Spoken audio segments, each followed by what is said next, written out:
From all around the country come reports of people injured and frightened after having fireworks thrown at them. To take just a few examples, 2 firefighters needed hospital treatment after a lit firework was thrown through the window of their fire station in Redbridge in Hampshire.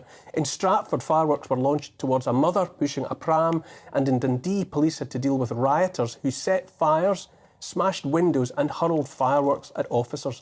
Louder and louder grew the calls for an outright ban so that fireworks are limited only to officially organised events and not freely available to the public.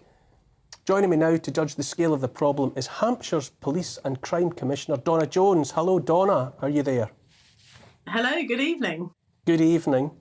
Now, in the run-up to every bonfire night, we hear stories like these. Is the problem actually getting worse year on year?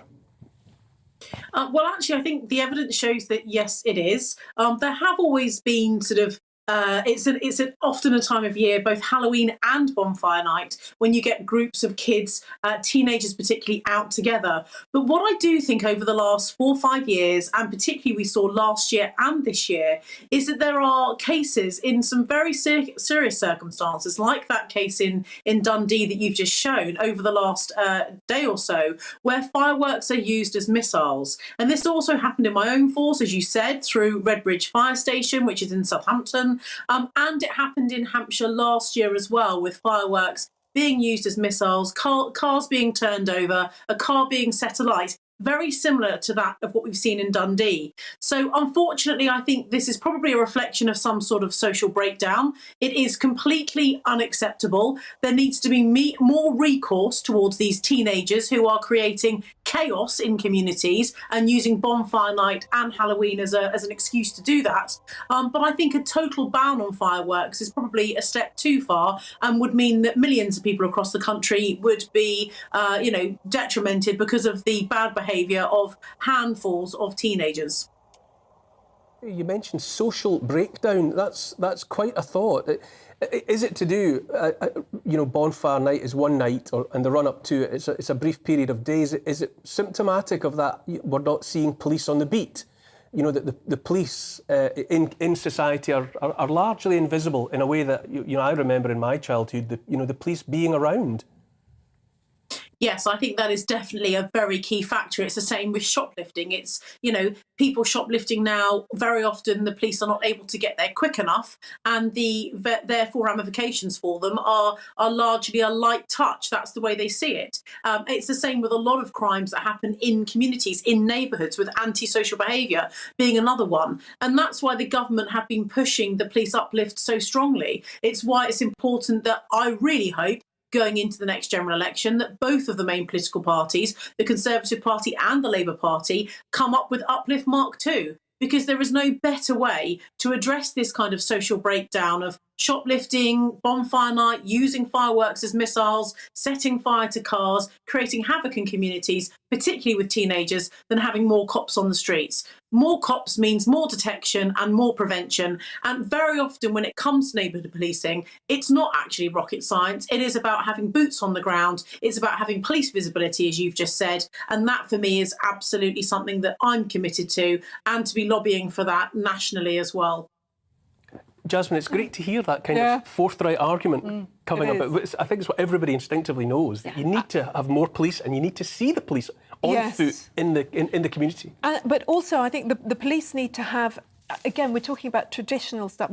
Keep talking about traditions here, but they need to have a traditional approach that, right is right and wrong is wrong.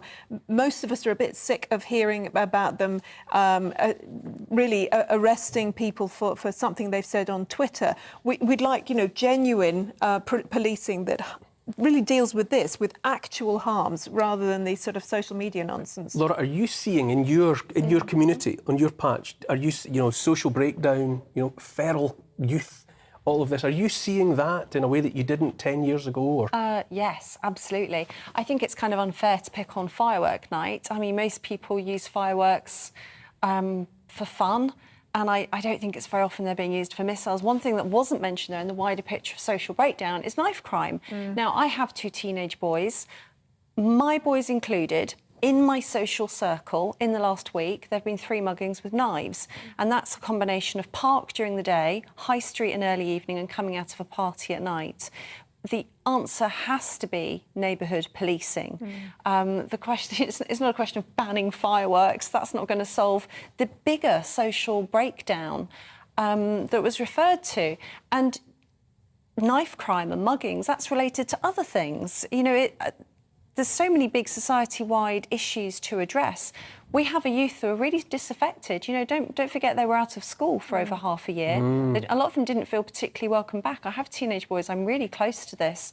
I actually worry about them coming home at night because it is so common. And I live in a suburb in Surrey. I don't even live in a ghetto. Donna, you're listening to that, I'm sure, you know, that idea of you know, Laura and Jasmine both echoing that sentiment that this society, the communities don't feel safe in a way that they did, you know, not so very long ago.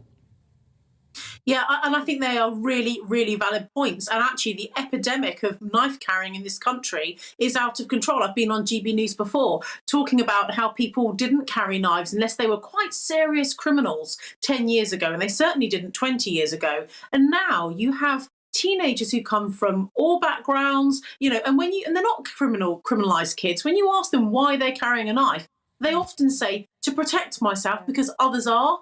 And that, therefore, exactly as we've just heard, I think, from Jasmine, about more police, more neighbourhood policing officers, greater visibility. Like I say, it's not rocket science, it's a numbers game. The more that teenagers think that there will be a repercussion for kicking a wing mirror off, for using a firework as a missile, for setting fire to a bin shed, or for carrying a knife, the less likely they are to do it. It's about punishment, it's about accountability, and also parents clearly have a part to play in this as well.